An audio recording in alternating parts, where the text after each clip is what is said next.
Hello, welcome to X Witness a Week. I'm your host, Jonathan. Hope that you're having a great day. This is the final portion of the August JW broadcast episode that I broke down into two pieces earlier, and this is the third. We're going to be talking about some experiences of an elderly gentleman from Japan, as well as a interesting song. But I wanted to bring out something I forgot to mention the last time. So let's run the introduction and we'll get into it.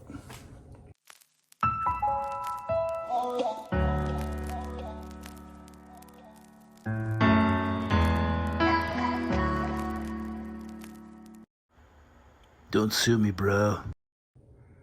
Please do like, share, and subscribe. It does ever so help. Now, this part that I wanted to mention is from John Ekron's talk. We covered a lot of things from that last week, but there's something I missed that I thought was kind of important. So here's the clip, and we'll talk about that. You can skip to 211 if you just want to get to the good stuff. Or one man that is leading the organization. We're organized today as it was in the first century. A governing body, a group of men Jehovah uses to lead his organization today. And all the congregations around the world are united by the direction that we get from the governing body. And just as the apostles and elders in Jerusalem would send out decrees for all the early Christian congregations of the time, the same exact model is used today.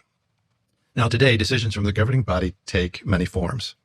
It could be articles in the Watchtower, letters to bodies of elders and the congregations, governing body updates, organizational direction provided at schools, and many other forms.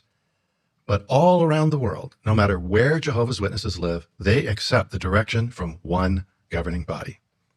There's not the Latin Jehovah's Witnesses, or the American Jehovah's Witnesses, or the European Jehovah's Witnesses. We are all united worldwide.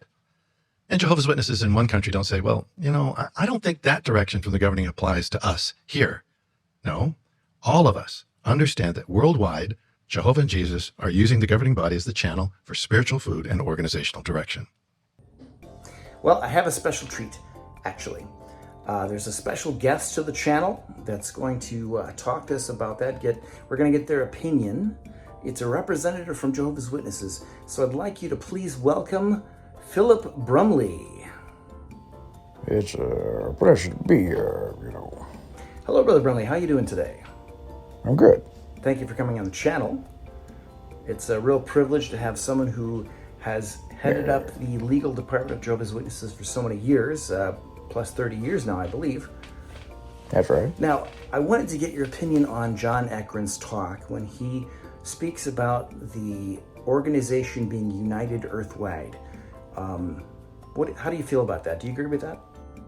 Unequivocally, if we're known for anything, it's being united and preaching. Nailed it. Do you think there are different places on Earth where there's different rules that apply? Nonsense. From Paris to Pasadena and from Mexico to Malawi, we believe exactly the same thing, and the rules are all exactly the same. Everything applies the same way. Are you by any chance We follow the governing body. Canadian? Part Canadian? Nobody asked. Never mind, it's not important. Okay, so let me get this straight. Earthwide united. Absolutely. What about in the state of Montana? Didn't you recently, within the last year or so, get fined by the courts for misleading information? Apostate lies. You did say that Watchtower has no authority in Montana and that they have no properties or offices or any contact basically with the Jehovah's Witnesses in Montana. Wouldn't that be deceiving? Only from a certain point of They view. did find you guilty of that and fined you, I think, $150,000. Is that right? That's not true. It was actually Are you more. paying for that, or is Watchtower? I am, but I get a nicer place in paradise. Not surprised. Okay, so if you're a united organization, then why are things different in Montana? 49 states, that's a lot. Just read the Bible and read your daily text and watch her, you'll be fine. So it's almost like things are united when it's convenient for Watchtower, but when it's not, they'll change things, like the treatment of children, or in years past, writing down information about knotted homes, or when it comes to things in Montana. Yeah, it's been interesting. Thank you for your opinion. We're gonna go now. It's Thanks, New Light. Philip. Okay, bye. Yeah, so I thought it was interesting how they say that it's united, but it's not always united. So they have the same beliefs, but the rules and regulations may vary from place to place if it benefits them or if it keeps them out of trouble. Now, the next part is an experience from an elderly Japanese brother who talks about how things have changed over the years. Let's check that out. True Christianity Head on has down not to changed. 855 if you want to At skip times, this our part. understanding of certain Bible teachings has been clarified. How do you feel about these refinements? We can learn much from one another's example. Please note the candid life story of Brother Norio Ishibashi. When will Jesus separate the sheep from the goats? When were true Christians held captive by Babylon the Great? There have been so many interesting developments in our understanding that I have deeply appreciated. However, some adjustments were a challenge for me. I was baptized in 1960 when I was 12 years old. I enjoyed the circuit and district work for 41 years. In 1971, I was serving as the congregation's servant. The divine name District Assembly shined new light of truth. Before then, congregations had just one overseer, the congregation's servant. But that assembly highlighted that just as Philippians 1:1 shows, the first century Christian congregations had more than one elder. One day, there was a letter in my mailbox. It was from the branch. The letter said that the arrangement for a body of elders would start. So to prepare, the congregation committee and exemplary brothers had to meet and recommend those they believed could serve as elders. We prayerfully discussed the matter, and all of us were recommended as ministerial servants. Until then, I had given public talks in other congregations and at circuit assemblies. Now, I would not be given such assignments. Many elders from other congregations would come up to me and ask, "Brother Ishibashi, can you come and give a talk at our congregation?" "Oh, sorry, I can't. I'm not an elder." "What?" Everyone looked genuinely surprised. That really tested my humility, and at times, I felt quite depressed. As Proverbs 4:18 says, "The path of the righteous is like the bright morning light." With each flash of light, I needed to adjust to Jehovah's way of thinking and way of handling things and keep moving ahead. I prayerfully shifted gears. I had many things to do, so I devoted myself to the field service and to congregation activities, and I rejoiced over the congregation's growth. Having a body of elders helped many brothers. It helped them reach out and attain the scriptural qualifications to be an elder. That arrangement helps decisions to be made in better harmony with Jehovah's will. Those are great changes. A few months later, I received another letter from the branch. It said that I was to serve as an elder in a different congregation. When I receive new publications or a new Watchtower magazine, I always study them carefully to see if there are any new understandings or topics to study further. I also look up the Beliefs Clarified section in the publications index, and I make it a topic of personal study. This research has really benefited me.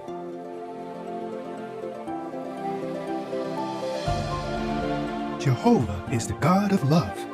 By clarifying our beliefs, He has adjusted our organization to be more holy and more effective in carrying out His will.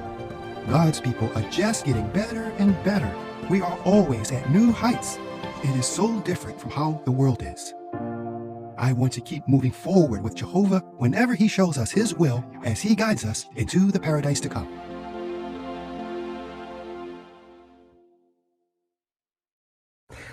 So I noticed in this part that the music is kind of dramatic and sad and just sort of, you could basically put that over a scene of, I don't know, a funeral, people with umbrellas and, super sad. But it's just this guy not being able to give talks because they change the way they do things. This whole thing about not changing true religion, they actually change all the time. They've done it quite a few times throughout the years. So much so that this guy talks about how he has to basically keep up on the publications just to make sure there isn't a change that he's going to miss. That's a little scary. That's a little scary because things could be okay one day, and then with an announcement, a letter, a broadcast, they change and it suddenly turns your life upside down, or it makes you think about whether it's the truth or not, whether it makes sense. And this guy's pretty old, so he has lived this through many years, and chances are, with what time he has left on Earth, it's probably going to happen again. Hey, he can have a beard now. It'd be all right, but he could have a beard. Now it's time for this month's music video, which will remind us that Jehovah knows what we need. Its title? Let's Keep It Simple. Now, this other part is a song that talks about keeping things simple. You have this grown adult who is looking at a form for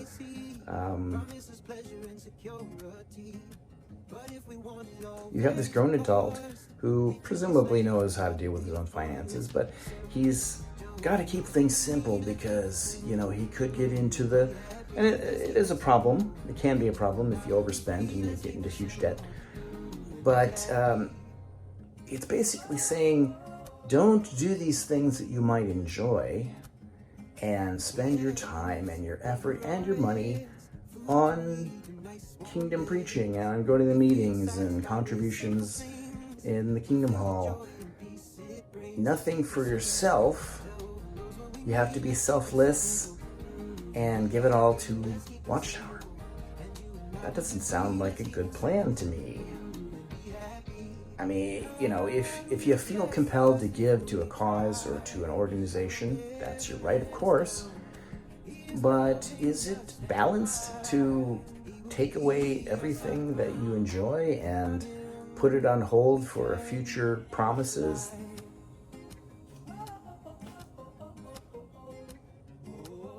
Sounds like kind of a risk to me.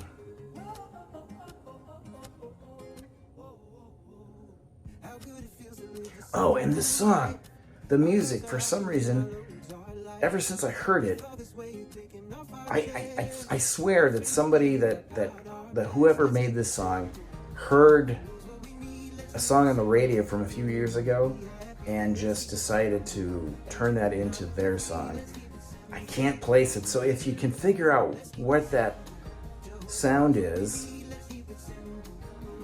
tell me in the comments, because it's eating me alive trying to figure out what song this is patterned after. I'd really love to know.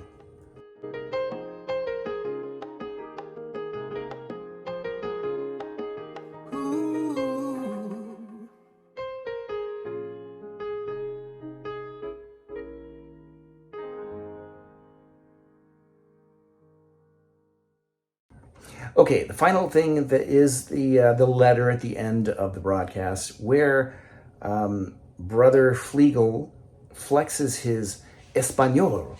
He really goes all out on his pronunciation. Kudos to him, I guess, on that, but it seems like he's really trying to flex and like, I can spell this, I can pronounce this with the most authentic inflection ever. Now let's visit our brothers and sisters in Colombia for this month's postcard. Colombia is when Eliodoro Hernandez beat Colombia's in cities such as Manizales, Bogota, Cartagena, and Medellin. You'll see them preaching in communities such as Villa de Leyva, rural areas like Neflandia, Córdoba, on the island of Providencia, and yes, on coffee farms too. Embera Chami Indigenous Reservation, and delicious Colombian dishes such as arepas, bandeja paisa, and sancocho. Our brothers and sisters in Colombia, including the Bethel family, send you their warm love and greetings.